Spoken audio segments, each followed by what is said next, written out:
नमस्कार, बहुत स्वागत है आपका। मैं हूं आपके साथ सुमित झा। आप देख रहे हैं रिपब्लिक भारत का डिजिटल प्लेटफॉर्म।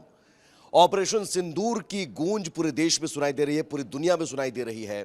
और आज एनडीए शासित राज्यों के मुख्यमंत्री और उप मुख्यमंत्रियों की बैठक हुई और इस बैठक में भी ऑपरेशन सिंदूर की गूंज सुनाई दी।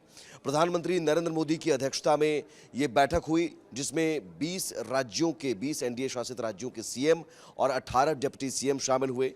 गृह मंत्री अमित शाह शामिल हुए, रक्षा मंत्री राजनाथ सिंह शामिल हुए, जेपी नड्डा शामिल हुए और प्रधानमंत्री नरेंद्र मोदी की अध्यक्षता में ये बैठक में ऑपरेशन सिंदूर को लेकर धन्यवाद प्रस्ताव पारित किया गया। और इस प्रस्ताव को पारित करते वक्त एक ही नारा गूंजा, हमसे जो टकराएगा वो चूर चूर हो जाएगा, वो मिट्टी में मिल जाएगा। ये बाकायदा इस प्रस्ताव को पारित किया गया। ऑपरेशन सिंदूर के बारे में आदरणीय प्रधानमंत्री जी ने जहां कहा कि ये सेना का शौर्य है, वहीं उन्होंने इस बात का भी बल दिया कि भारत को हमें तीव्र गति से विकसित भी बनाना है, सशक्त रखना है। और इस नारे की गूंज हुई। एकनाथ शिंदे जो कि महाराष्ट्र के उप मुख्यमंत्री हैं, उन्होंने प्रस्ताव रखते हुए कहा कि हमने ये साबित कर दिया है कि जो हमसे टकराएगा वो मिट्टी में मिल जाएगा। केवल एक कहावत नहीं बल्कि सच्चाई है। एकनाथ शिंदे ने प्रस्ताव रखते हुए कहा कि ऑपरेशन सिंदूर ने सामान्य हिंदुस्तानियों को नया आत्मविश्वास और आत्मसम्मान प्रदान किया है। केंद्र सरकार की पॉलिसी, सेना के शौर्य और प्रधानमंत्री श्री नरेंद्र मोदी जी के साहस को हम सैल्यूट करते हैं। उन्होंने कहा कि पीएम मोदी ने 3 दिन पहले ही कहा था, मोदी की नसों में लहू नहीं बल्कि गर्म सिंदूर बह रहा है। पीएम मोदी, देश की 140 करोड़ जनता को आप पर गर्व है। देशवासियों का सौभाग्य है कि हमें आप जैसे साहसी, पराक्रमी और देशभक्त प्रधानमंत्री मिले। ये जो प्रस्ताव पारित किया गया, उस प्रस्ताव में जो बोला गया है वो मैं आपको पढ़कर सुना रहा हूँ। हम इस महत्वपूर्ण समय में अद्वितीय और पराक्रमी नेतृत्व के लिए प्रधानमंत्री नरेंद्र मोदी के प्रति आभार व्यक्त करते हैं। विशेष रूप से ऐसी गंभीर सुरक्षा चुनौतियों पर काबू पाने में उन्होंने हमेशा हमारे रक्षा बलों का लगातार समर्थन किया है।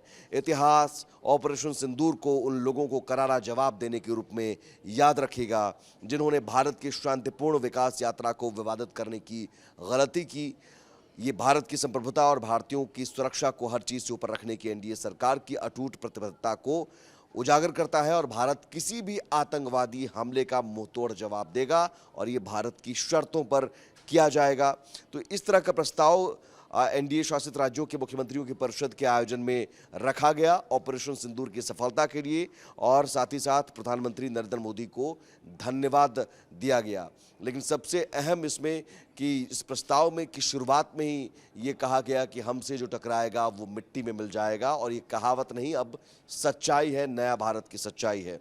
इस बैठक में इसके अलावा जातीय जनगणना को लेकर जो 30 अप्रैल को मोदी कैबिनेट ने फैसला लिया, जातीय जनगणना कराने के फैसला को भी लेकर भी धन्यवाद प्रस्ताव पारित किया गया और बैठक में कहा गया कि जातीय जनगणना वक्त की मांग है। जातीय जनगणना कभी विपक्ष की मांग थी, विपक्ष लगातार इसे जातीय जनगणना कराने की मांग को लेकर इसे मुद्दा बना रहा था। राहुल गांधी कई मौक़ों पर मोदी सरकार को घेरने की कोशिश करते रहे, लेकिन इसी 30 अप्रैल को जातीय जनगणना को लेकर भी फैसला लिया गया कि जातीय जनगणना जो मूल जनगणना होगी उसी के साथ कराए जाएंगे। इसे लेकर भी एक प्रस्ताव पारित किया गया। के साथ जातिगत जनगणना, इस जातिगत जनगणना के विषय पर जिसको भारत की कैबिनेट ने मोदी जी के नेतृत्व में स्वीकृति दी है और ये हमारी कल्पना शुरू से थी और हमारे बिहार की सरकार, नीतीश कुमार जी की सरकार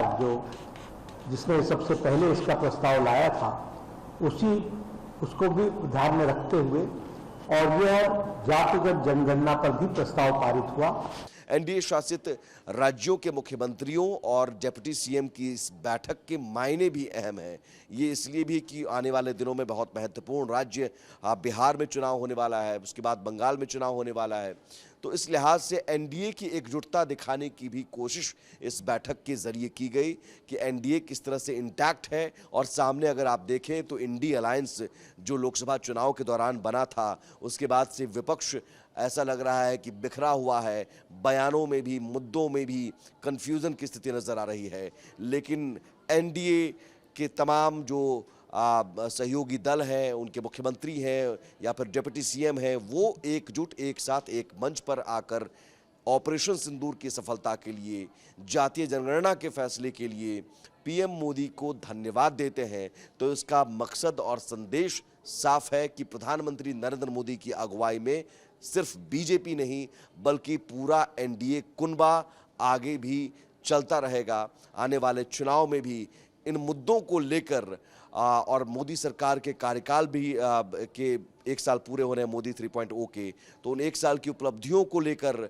और अब तक के 11 साल के कार्यकाल को भी ले लें तो उन उपलब्धियों को लेकर या फिर मोदी सरकार की अगुवाई में कैसे भारत चौथी सबसे बड़ी अर्थव्यवस्था बना, तो तमाम बड़े फैसले लिए गए। इन फैसलों को लेकर ये एनडीए शासित राज्यों के सीएम, डिप्टी सीएम जनता के बीच जाएंगे और उपलब्धियां बताएंगे और बताएंगे कि एनडीए कैसे एकजुट है।